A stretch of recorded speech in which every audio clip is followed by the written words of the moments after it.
மாலதி அவர்களோடு சேர்ந்து திரு அலிஷா அப்துல்லா அவர்கள் சார்பாகவும் மாலதி அவர்கள் சார்பாகவும் தமிழக முதலமைச்சர் திரு விஜய் அவர்களுக்கும் சென்னை மாநகர காவல்துறை ஆணையர் திரு அமல்ராஜ் அவர்களுக்கும் இந்த நடவடிக்கையை எடுத்த காவல்துறை அதிகாரிகள் அத்தனை பேருக்கும் எனது நன்றியை தெரிவித்துக் கொள்கிறேன். இந்த புகாரை பற்றி விரிவாக மாலதி அவர்கள் பேசிட்டாங்க. அதனால் நான் இந்த புகாருக்குள்ளே போக விரும்பலை. நான் இன்றைக்கு உங்களை சந்திக்க வேண்டும் என்று நினைத்ததற்கான மிக முக்கியமான காரணம், தமிழக மின்வாரிய அலுவலகத்தில் திருடு போன அந்த 18 ஹார்ட் டிஸ்க்குகள். இந்த விவகாரத்தில் நமக்கு தெரியாமல் ஏராளமான விஷயங்கள் நடந்து கொண்டிருக்கின்றன. திரு செந்தில் பாலாஜி அவர்களை காப்பாற்றுவதற்காகத்தான் இந்த ஹார்ட் டிஸ்க்குகள் காணாமல் போயிருக்கின்றன என்று நான் வெளிப்படையாக குற்றம் சாட்டுகிறேன். நண்பர்களே, கடந்த 30 ஏப்ரல் 2026 அன்று மாண்புமிகு சென்னை உயர்நீதிமன்றம் டிரான்ஸ்ஃபார்மர் கொள்முதல் விவகாரத்தில் மத்திய புலனாய்வு முகமையான சென்ட்ரல் பியூரோ ஆஃப் இன்வெஸ்டிகேஷன் விசாரணை நடைபெற வேண்டும் என்று உத்தரவிட்டது. உடனே டக்குனு சிபிஐ இன்வெஸ்டிகேஷன்லாம் போட மாட்டாங்க.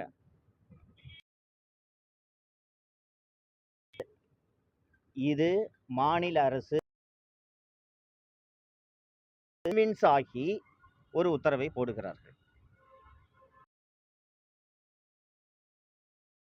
மின்சாரத்துறைக்கு அமைச்சராக திரு நிர்மல்குமார் அவர்கள் நியமிக்கப்படுகிறார். மின்வாரியத்தின் தலைமையகத்துக்கு சென்று அவர் ஆய்வு நடத்திய போது நீங்க நல்லா கவனிக்கணும். நடத்தின பிறகு காணாமல் போனதாக கூறுகின்றன. 2026 அன்று ஹார்ட் டிஸ்க்குகள் காணாமல் போயிருக்கின்றன. இந்த விவகாரத்தில் உண்மை வெளியே வரக்கூடாது, நடந்தது என்பது பொதுமக்களுக்கு தெரியக்கூடாது என்பது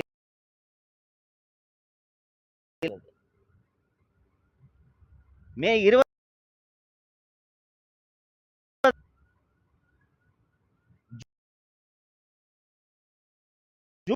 மலர்விழி என்ற மின்வாரிய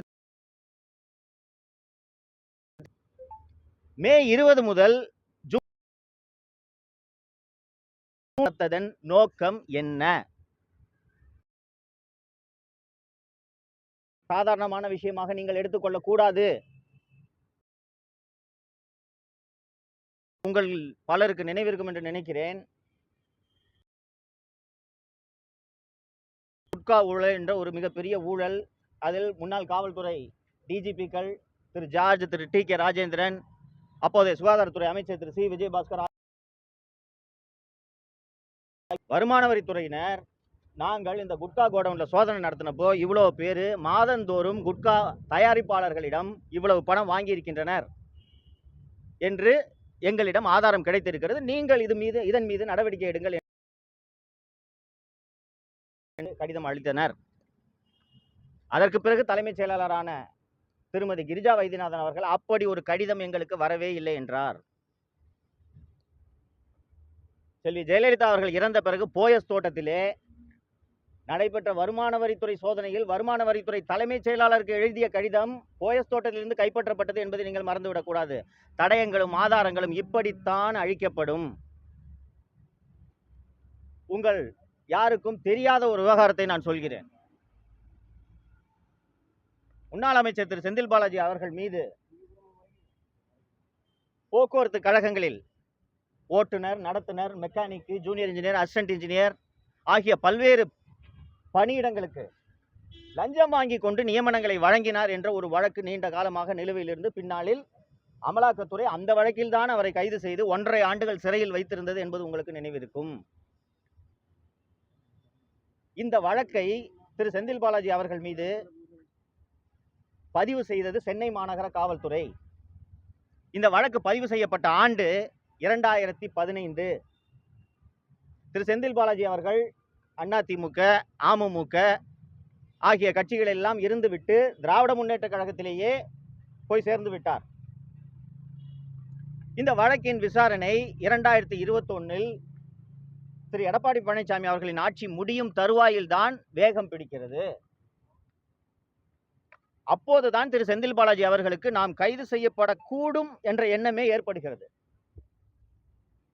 திரு செந்தில் பாலாஜி அவர்களும் அவரது தம்பி திரு அசோக் அவர்களும் சென்னை உயர்நீதிமன்றத்தில் முன்ஜாமீன் கேட்டு மனு தாக்கல் செய்கிறார்கள். அப்போது காவல்துறையிடம் இவர்களுக்கு முன்ஜாமீன் வழங்கலாமா வேண்டாமா என்று கேட்டபோது, ஐயா நாங்கள் எல்லா இடத்துலையும் சோதனை பண்ணிட்டோம், ஒரே ஒரு இடத்துல மட்டும் சோதனை பண்ணல. அது எங்கே என்றால் செந்தில் ஆரேபுரத்தில், ராஜா அண்ணாமலைபுரத்தில் இருக்கும் திரு செந்தில் பாலாஜி அவர்களின் வீடு. சரி ஏங்க சோதனை பண்ண? அந்த வீடு பூட்டிருங்க, சாவி என்கிட்ட இல்லை, அது செந்தில் பாலாஜியோட வீடு, அந்த வீட்டோட சாவியை கொடுக்க சொல்லுங்க, சோதனைக்கு ஒத்துழைப்பு கொடுக்க சொல்லுங்க, அதுக்கப்புறம் முன்ஜாமீன் கொடுக்கறதா இல்லையான்றதை நீதிமன்றம் முடிவு பண்ணுங்கன்னு சொல்லும்போது, மாண்புமிகு நீதியரசர் திரு ஆதிகேசவல் அவர்கள் செந்தில் பாலாஜி தரப்பினரை பார்த்து, அந்த வீட்டோட சாவியை கொடுக்குறீங்களா, 100 CRPC படி உடச்சு சர்ச் பண்ண சொல்லவா என்று கேட்கும் பொழுது, செந்தில் பாலாஜி தரப்பில் நாங்கள் சாவியை கொடுத்துறோம், எங்களுக்கு முன்ஜாமீன் கொடுங்க என்று கூறுகிறார். சென்னை மாநகர காவல்துறையில் சென்ட்ரல் கிரைம் பிரான்ச்சில் அப்போது இருந்த ஒரு அற்புதமான புலனாய்வு குழு அந்த வீட்டை திறந்து சோதனையிட்ட போது 5 மொபைல் போன்கள், 2 ஹார்ட் டிஸ்குகள், 5 பென்டிரைவ்கள் கைப்பற்றப்படுகின்றன. அந்த ஹார்ட் டிஸ்குகளில் கிட்டத்தட்ட 8000 நியமனங்கள், 8000 நியமனங்களும் பணத்தை வாங்கி கொண்டு செய்த நியமனங்கள், 8000 நியமனங்களை செய்ததற்கான தடயங்கள் அந்த ஹார்ட் டிஸ்கில் இருந்தது. அந்த பென்டிரைவ்ல managing director of metropolitan transport corporation போட வேண்டிய நியமனங்களை செந்தில் பாலாஜி அவர்களின் தம்பி அசோக் இமெயில் மூலம் அனுப்பியது தெரிய வந்தது. இந்த அத்தனை ஆதாரங்களும் அந்த ஹார்ட் டிஸ்கில் இருந்தன. அந்த ஹார்ட் டிஸ்குகள் தான் இன்று வரை செந்தில் பாலாஜி வழக்கை எதிர்நோக்க காரணமாக அமைந்திருக்கிறது என்பது உங்களுக்கு சொல்லுவதன் மூலம் இப்போது மின்வாரியத்தில் காணாமல் போன ஹார்ட் டிஸ்குகளின் முக்கியத்துவம் என்ன என்பதை நீங்கள் புரிந்து கொள்ள வேண்டும் என்று நான் நினைக்கிறேன். ஃபர்ஸ்ட் அமைச்சர் அவர்கள் டைம்ஸ் ஆஃப் இந்தியாவில் நேற்றைக்கு முன்தினம் முதல் பக்கத்தில் ஹார்ட் டிஸ்குகள் காணாமல் போயுள்ளன, 7வது 8வது 9 மற்றும் 10 5 7 8 10 ஆகிய மாடிகளில் உள்ள கணினிகளிலிருந்து ஹார்ட் டிஸ்குகள் காணாமல் போயிருக்கின்றன என்று டைம்ஸ் ஆஃப் இந்தியாவில் செய்தி வந்த பிறகு அமைச்சர் பத்திரிகையாளர்களை சந்திக்கிறார் இல்லைங்களா? இது ஒரு வெளிப்படையான அரசு, ஜீரோ கரப்ஷன், டிரான்ஸ்பரண்டா இருக்கும் என்று மாண்புமிகு முதலமைச்சர் அவர்கள் சொல்வதை நானும் நம்புகிறேன், நீங்களும் நம்புகிறீர்கள். ஆனால் டைம்ஸ் ஆஃப் இந்தியாவில் செய்தி வந்த பிறகு அமைச்சர் அவர்கள் செய்தியாளர்களை சந்தித்து, ஆமாங்க ஹார்ட் டிஸ்க் காணாம போயிருக்குங்க, சரி என்ன சார் பண்ணீங்க, நாங்கள் சிந்தாதிரிப்பேட்டை காவல் நிலையத்தில் புகார் அளிச்சிருக்கோம். நண்பர்களே, தமிழ்நாட்டில் இன்வெஸ்டிகேஷனுக்கு என்றே இருக்கக்கூடிய பிரத்யேகமான ஏஜென்சி கிரைம் பிரான்ச் சிஐடி. இந்த வழக்கை கிரைம் பிரான்ச் சிஐடி விசாரிக்க வேண்டும் என்றால் ஆமாம் விசாரிக்க வேண்டும். சிந்தாதிரிப்பேட்டை போலீஸ் ஸ்டேஷனில் போய் நீங்கள் கம்ப்ளைண்ட் கொடுத்தீங்கன்னா அவங்க பந்தோபஸ்து பார்ப்பாங்களா, இன்வெஸ்டிகேட் பண்ணுவாங்களா? அப்போ உங்களுக்கு இந்த காணாமல் போன ஹார்ட் டிஸ்குகளை கண்டுபிடிக்க வேண்டும் என்ற எண்ணம் இருக்கிறதா இல்லையா? நண்பர்களே, அந்த காணாமல் போன ஹார்ட் டிஸ்க் தொடர்பாக இன்னும் ஒரு அதிர்ச்சிகரமான விஷயத்தை சொல்கிறேன். மின்சாரத்துறையில் மின் வாரியத்தில் விஜிலன்ஸ் என்று ஒரு பிரிவு இருக்கிறது. அது மின்சார திருட்டை கண்டுபிடிக்கிறதுக்கான பிரிவு. ஒரு லிமிட்டட் ஸ்ட்ரெங்த்தில் தான் அது பணியாற்றுகிறது என்றாலும் அதன் தலைமை பொறுப்பில் இருக்கக்கூடியவர் கூடுதல் டிஜிபி அந்தஸ்தில் இருக்கக்கூடிய ஒரு அதிகாரி. இப்போது அந்த பதவியில் இருப்பவரின் பெயர் திரு ஆயுஷ்மணி திவாரி. நண்பர்களே, அவருடைய அலுவலகத்தில் இருக்க ஹார்ட் டிஸ்கை காணாங்க. அப்போது மின்சாரத்துறை அமைச்சர் திரு நிர்மல்குமார் அவர்கள் என்னதான் ஆய்வு செய்தார்?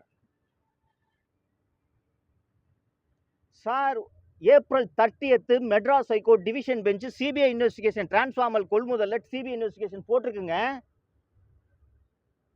அந்த ஆதாரங்களை எல்லாம் சேகரித்து பத்திரமாக கொடுக்க வேண்டியது இந்த அரசின் கடமையா இல்லையா? காணாம போச்சு ஹார்ட் டிஸ்க்ன்றீங்க. ஏங்க யாருங்க எடுத்தா சிசிடிவியை வச்சு கண்டுபிடிக்கலாம்னு கேட்டா சிசிடிவி 4 மாடியில் வேலை செய்யலைன்றாங்க. சார், அப்ப என்ன சார் ஆய்வு பண்ணீங்க நீங்க? நினைக்க நெஞ்சம் பதறுகிறது தோழர்களே. நான் 18 ஆண்டுகள் லஞ்ச ஒழிப்பு துறையில பணியாற்றி இருக்கிறேன். ஒரு அரசு அலுவலகத்தில் இப்படி ஆவணங்கள் காணாமல் போகாது. இன்னைக்கு இந்த செய்தி பரபரப்பாகி அனைத்து எதிர்க்கட்சிகளும் இது குறித்து விசாரணை வேண்டும் என்று அறிக்கை வெளிவந்த பிறகு தற்போதைய செய்தியாக இன்று காலை வந்திருக்கக்கூடிய செய்தி, கோபிநாத் என்பவர் கைது செய்யப்பட்டிருக்கிறார். பெங்களூருக்கு அழைத்து சென்று 34 ஹார்ட் டிஸ்குகள் மீட்கப்பட்டுள்ளன என்று கூறுகிறார்கள். காவல்துறை அதிகாரிகள் இருக்காங்க, அவங்களுக்கு தெரியும். இது என்ன ஜுவல் தெஃப்டா, ப்ராப்பர்ட்டி தெஃப்டா சார்? பைக்கை புஷ்டம் சார்னு சொல்றதுக்கு. இதுல திருடு போனது ஹார்ட் டிஸ்குகளை விட முக்கியமாக டேட்டா. நான் ஏற்கனவே அந்த ஜாப் ராக்கெட்ல நடந்த விவகாரத்தை சொன்னேன். அந்த ஜாப் ராக்கெட் விவகாரத்தில் அந்த ஆதாரங்களை கொண்டிருக்கக்கூடிய ஹார்ட் டிஸ்க் திரு செந்தில் பாலாஜி அவர்களின் வீட்டிலிருந்து கைப்பற்றப்பட்டது.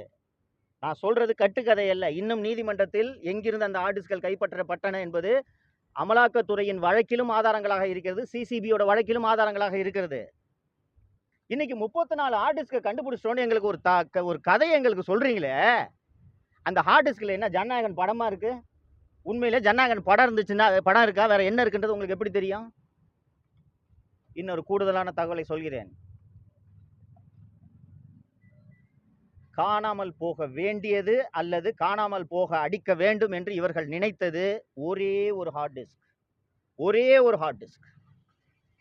அந்த ஒரு ஹார்ட் டிஸ்கை மட்டும் திருடுனா, அந்த ஒரு ஹார்ட் டிஸ்கில் என்ன இருக்குன்னா, கடந்த 5 ஆண்டுகளாக தனியாரிடமிருந்து மின்சாரம் வாங்கியதில் நடைபெற்ற அந்த ஆதாரங்கள், சூரிய ஒளி மின்சாரத்தை தனியாரிடமிருந்து வாங்கியதற்கான ஆதாரங்கள், சுருக்கமாக சொல்ல போனால் 5 ஆண்டுகளில் தமிழக மின்வாரியத்தில் நடைபெற்ற ஊழல்களின் மொத்த ஆதாரமும் அந்த ஒரு ஹார்ட் டிஸ்கில் அடங்கியிருக்கிறது. இன்னைக்கு 34 ஹார்ட் டிஸ்கை நாங்கள் பெங்களூர்ல இருந்து சீஸ் பண்ணியிருக்கோம்னு போய் இங்க நண்பர்கள் ரிச்சி ஸ்ட்ரீட்டுக்கு போயிருப்பீங்க. அங்க போய் இந்த கம்ப்யூட்டர் ரிப்பேர் பண்ற கடையில எல்லாம் கேட்டீங்கன்னா ஒரு 50 லேப்டாப் அடிக்கி போட்டு வச்சிருப்பாங்க. ஒரு லேப்டாப் காணா போச்சுன்னு சொல்லிட்டு நம்ம புகார் கொடுத்தோம்னா 10 லேப்டாப்பை சீஸ் பண்ணிட்டு வந்து அந்த லேப்டாப்லாம் நாங்கள் சீஸ் பண்றோங்க பாருங்கன்னு சொல்றது போல் இந்த கதை இருக்கிறது. நான் தமிழக அரசை, மாண்புமிகு முதல்வரை கேட்டுக்கொள்வதெல்லாம் ஒன்றே ஒன்றுதான். டிரான்ஸ்பார்மர் கொள்முதலில் மிகப்பெரிய ஊழல் நடைபெற்றிருக்கிறது என்று சிபிஐ விசாரணைக்கு உத்தரவிடப்பட்டிருக்கக்கூடிய இந்த சூழ்நிலையில் அது தொடர்பான திருட்டு வழக்கையும் சிபிஐ தான் விசாரிக்க வேண்டும். சிந்தாதிரிப்பேட்டை காவல் நிலையமோ தமிழக காவல்துறையோ விசாரிப்பது பொருத்தமாக இருக்காது. இந்த விசாரணையின் மீது தமிழக மக்களுக்கு நம்பிக்கை ஏற்படுத்தும் வகையிலும் இது இருக்காது. ஏன் தமிழக காவல்துறை இந்த விசாரணை எல்லாம் நடத்தக்கூடாது என்று நான் சொல்ல விரும்புகிறேன், சொல்லிக் கொண்டிருக்கிறேன் என்றால், லஞ்சம் மற்றும் ஊழலை விசாரிக்க வேண்டிய துறையின் இயக்குனராக ஒரு ஊழலின் ஊற்றுக்கண்ணை இந்த அரசு நியமித்திருக்கிறது. இது தொடர்பாக நான் ஏற்கனவே பேசியிருக்கிறேன்.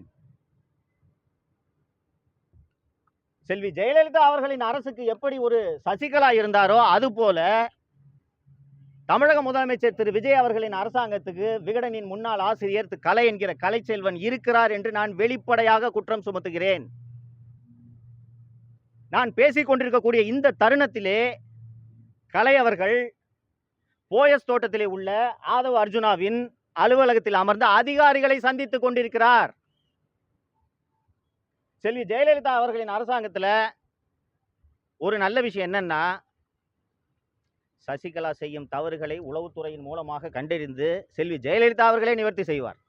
அந்த ஆட்சி காலத்தில் நீங்க பார்த்திருப்பீங்க, திடீர்னு கமிஷனர் மாற்றப்படுவார், திடீரென்று உளவுத்துறை ஐஜி மாற்றப்படுவார், திடீரென்று டிஜிபி மாற்றப்படுவார், அமைச்சர்கள் மாற்றப்படுவார்கள். இது என்னவென்றால் சசிகலாவின் பரிந்துரை உண்மையா இல்லையா, சரியா இல்லையா என்பதை உளவுத்துறையின் மூலமாக கண்டறிந்து மாற்று நடவடிக்கையை எடுப்பார்.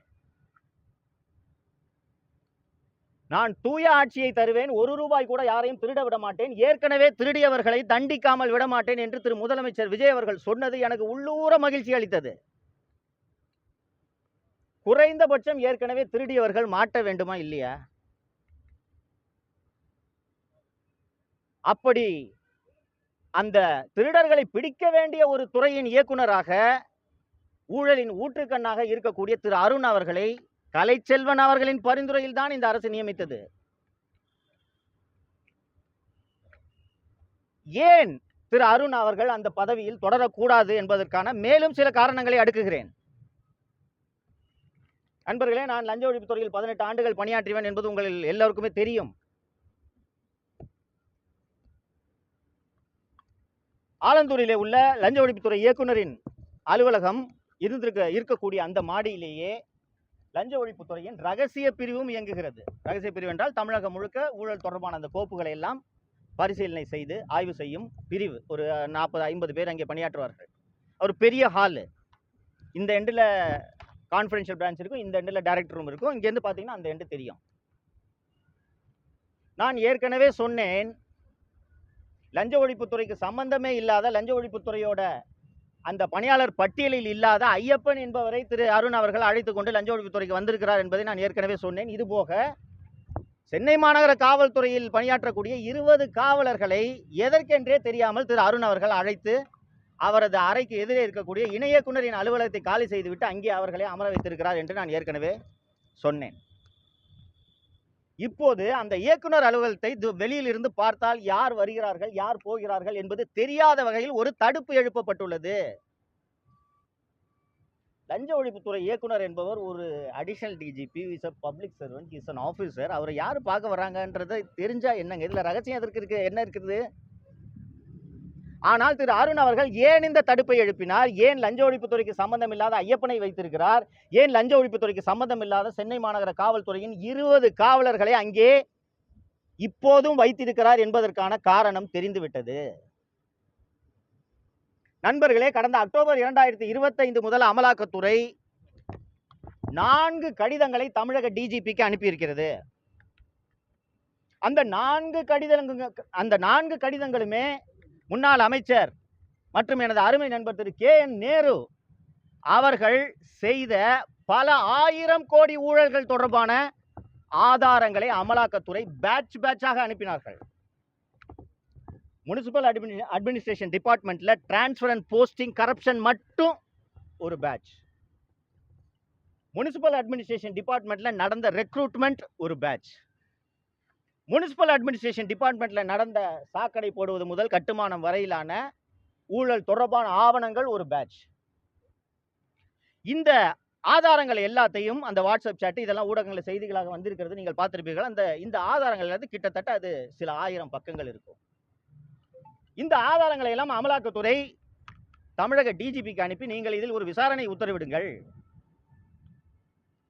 பிரிவென்ஷன் ஆஃப் மணி லாண்டரிங் ஆக்டின் படி எங்களுக்கு நாங்கள் நடத்தும் சோதனையில் புதிய குற்றங்கள் தொடர்பான தரவுகள் கிடைத்தால் நாங்கள் அதை சம்பந்தப்பட்ட துறைக்கு அனுப்பிவிடுவோம். அந்த துறை அதன் மீது நடவடிக்கை எடுக்கும். அதன் பின்னர் அதில் உள்ள சட்டவிரோத பண பரிவர்த்தனை தொடர்பாக மட்டும்தான் நாங்கள் விசாரணை நடத்துவோம் என்று அமலாக்கத்துறை தமிழக டிஜிபிக்கு கடிதம் அனுப்பியது. தமிழகத்தின் பொறுப்பு டிஜிபியாக இருந்த மரியாதைக்குரிய திரு வெங்கட்ராமன் அவர்கள் உடனடியாக அந்த ஆதாரங்களையும் அமலாக்கத்துறையின் கடிதங்களையும் இணைத்து லஞ்ச ஒழிப்புத்துறை இயக்குநராக அப்போது இருந்த திரு அபய்குமார் சிங் அவர்களுக்கு அனுப்புகிறார். அபய்குமார் சிங் அவர்கள் அப்போது இருந்த அரசியல் சூழலின் காரணமாக எந்த நடவடிக்கையும் எடுக்க முடியவில்லை. இந்த நேரத்தில் இந்த வழக்கில் சிறை செல்ல இருக்கிற எனது அருமை நண்பர் திரு KN நேரு அவர்களுக்கு அமலாக்கத்துறையிடம் என்னதான் ஆதாரங்கள் இருக்கிறது என்பதை எப்படியாவது தெரிந்து கொள்ள வேண்டும் என்று கடும் முனைப்பில் ஈடுபடுகிறார். ஆனால் லஞ்ச ஒழிப்புத்துறையிலிருந்து ஒரு காகிதம் கசியாதுங்க. இன்னைக்கு வரைக்கும் அப்படிதான், நேற்று வரைக்கும் அப்படித்தான் இருந்தது. அவரால் அது என்ன ஆதாரங்கள் என்பதையே தெரிந்து கொள்ள முடியவில்லை.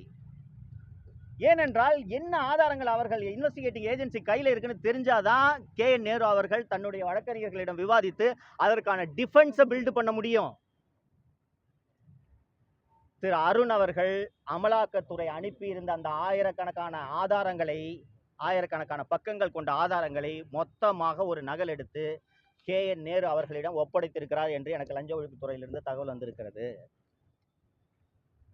இது போன்ற அநியாயம் எங்காவது நடக்குமா? திரு அருண் அவர்கள் மீது எனக்கு என்ன தனிப்பட்ட பகையா? எனக்கு வர வேண்டிய கமிஷனர் போஸ்ட் அவர் பறிச்சுக்கிட்டாரா? ஆனால் இவர் தவறான நபர், இவரை இங்கே நியமிக்காதீர்கள், நீங்கள் நியமித்தது தவறு, திருத்திக் கொள்ளுங்கள் என்று நான் ஏற்கனவே ஒரு முறை வெளிப்படையாக மக்கள் மன்றத்திலே முதல்வர் அவர்களுக்கு கோரிக்கை வைத்தேன். இன்னமும் அருண் அவர்கள் அந்த பதவியிலே தொடர்கிறார். நேற்று நீங்கள் எல்லாம் பார்த்திருப்பீர்கள், பத்திரப்பதிவு அலுவலகங்களே அருண் அதிரடி சோதனைக்கு உத்தரவிட்டார்.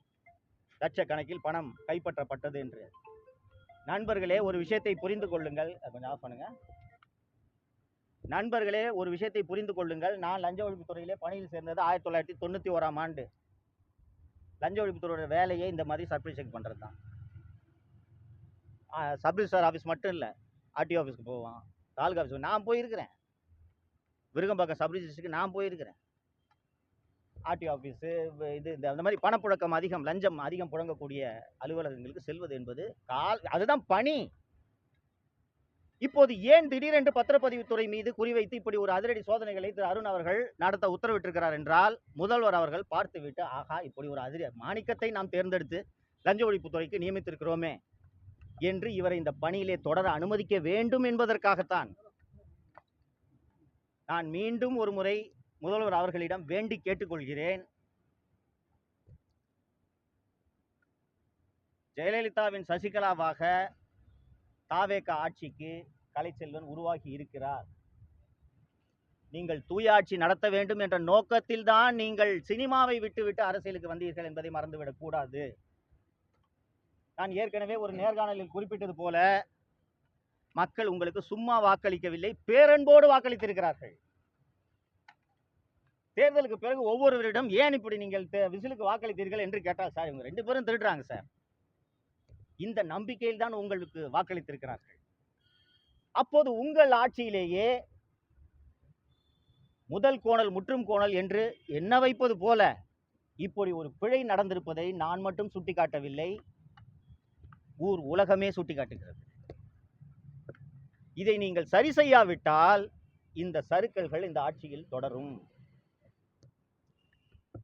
மின்சார வாரியத்திலே இந்த ஹார்ட் டிஸ்குகள் காணாமல் போனது ஒரு சாதாரண விஷயம் கிடையாது. நீங்கள் முதல்வராக இருந்தாலும் உங்கள் கண்களில் மண்ணை தூவி விட்டு 5 ஆண்டுகளாக மின்சார வாரியத்தில் ஊழலில் ஈடுபட்டவர்கள் எப்படி ஆதாரங்களை அழித்திருக்கிறார்கள் என்று பாருங்கள். அப்படி இருக்கும்போது இது போன்ற தவறுகளை நடக்காமல் தடுப்பதற்கு நீங்கள் இரும்பு கரத்தை எடுத்து பயன்படுத்த வேண்டும் என்பதை நான் முதல்வர் அவர்களுக்கு கோரிக்கையாக வைக்கிறேன். அரசு இயந்திரத்தில் ஊழல் புரையோடி போய்த்தான் இருக்கும். ஆனால் ஒரு ஆட்சியாளர் மனது வைத்தால் அதை சரி செய்ய முடியும். நீங்கள் சரி செய்வீர்கள் என்ற நம்பிக்கை எனக்கு இருக்கிறது.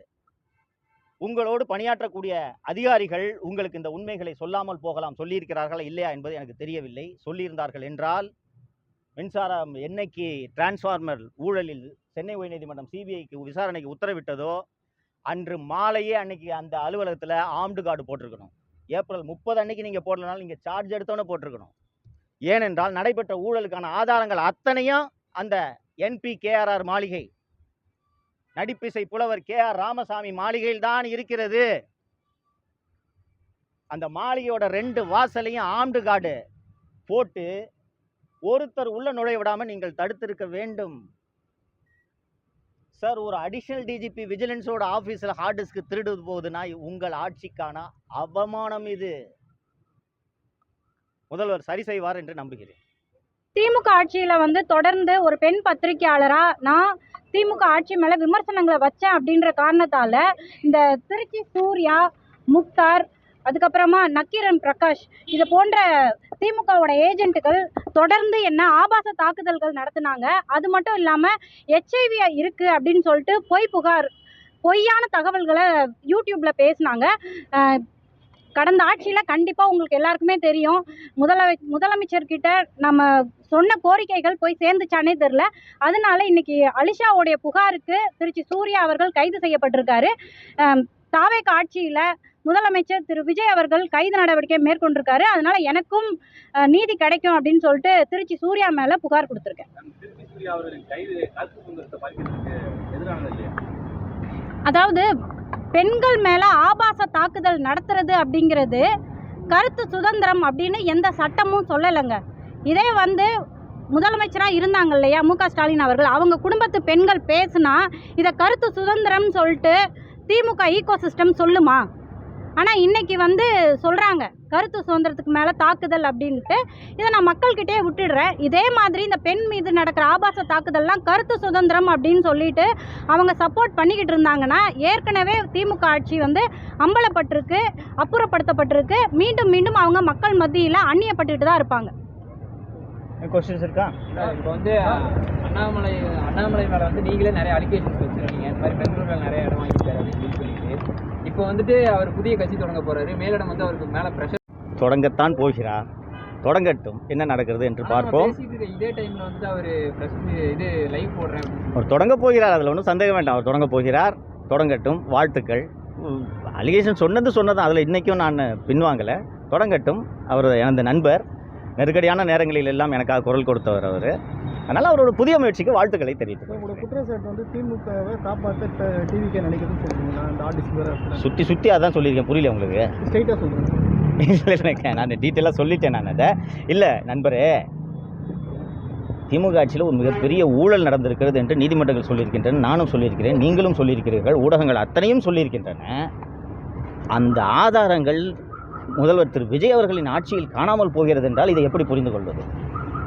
தமிழக பாரதிய ஜனதா கட்சியின் தலைவர் திரு நயினா நாகேந்திரன் அவர்கள் சொன்ன கருத்தில் எனக்கும் உடன்பாடு.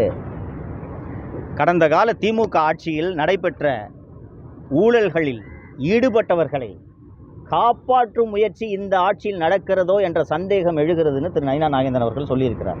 எனக்கும் அந்த சந்தேகம். சார், பல்வேறு இடங்களில் மின்வெட்டு, அறிவிக்கப்படாத மின்வெட்டு ஏற்படுது. 1 மணி நேரத்துக்கு மேலாக, சில நேரத்தில் 4 மணி நேரத்துக்கு மேலாக இருக்குது. இது வந்து தாவேக்கு அரசை முடக்கிறதுக்காக சில சதிகள் நடக்குது என்று மக்கள் பலரும் சொல்கிறாங்க.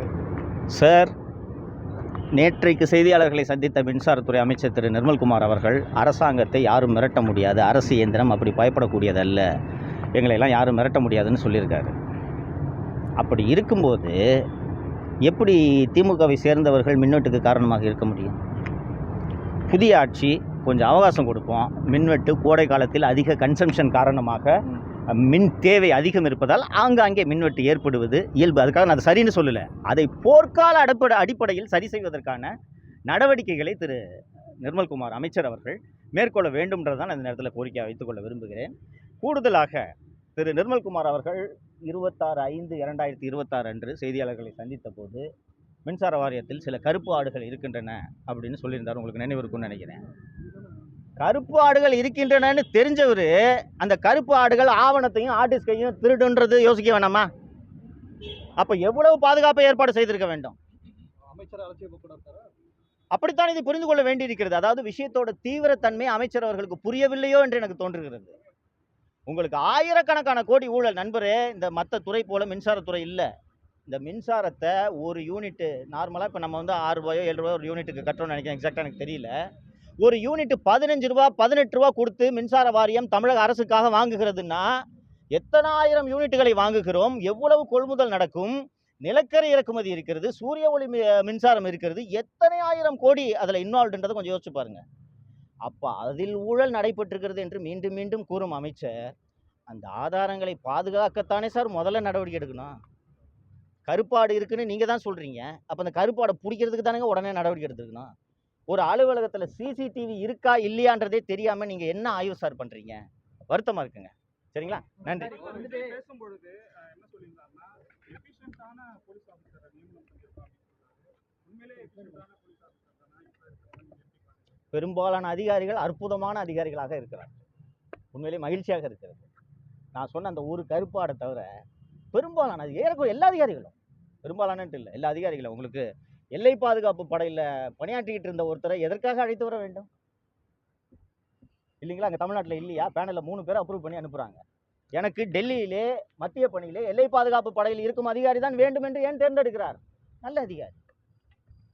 எவ்வளவோ பேர் இருக்கும்போது சென்னை மாநகர காவல்துறைக்கு அமல்ராஜையே நியமிக்கிறார். நல்ல அதிகாரி. இந்த கருப்பு அட்டை ஏன் லஞ்ச ஒழிப்புத்துறையில் நியமிக்கிறீர்கள் என்பது மட்டும்தான் என்னுடைய குற்றச்சாட்டு.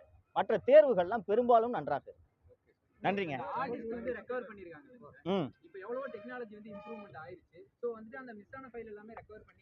அற்புதமான கேள்வி. அந்த மிஸ் ஆன ஆர்டிஸ்ட்க்கு நான் கிணத்துல போட்டுட்டு அதுக்கு பதிலா வேற ஆர்டிஸ்ட்க்கு வச்சிருந்தேன்னா என்ன பண்ணுவீங்க? அதுதான் அதோட நோக்கம். நல்ல கேள்வி. உண்மையிலே நான் நகைச்சுவைக்கு சொல்ல, நல்ல கேள்வி. ஒரு பென்ட்ரைவ் இருக்குது சரிங்களா?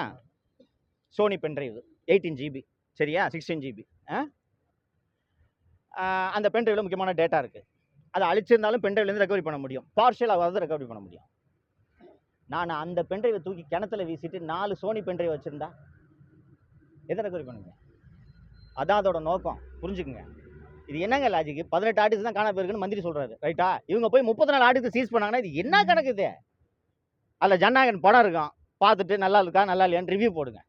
நன்றிங்க.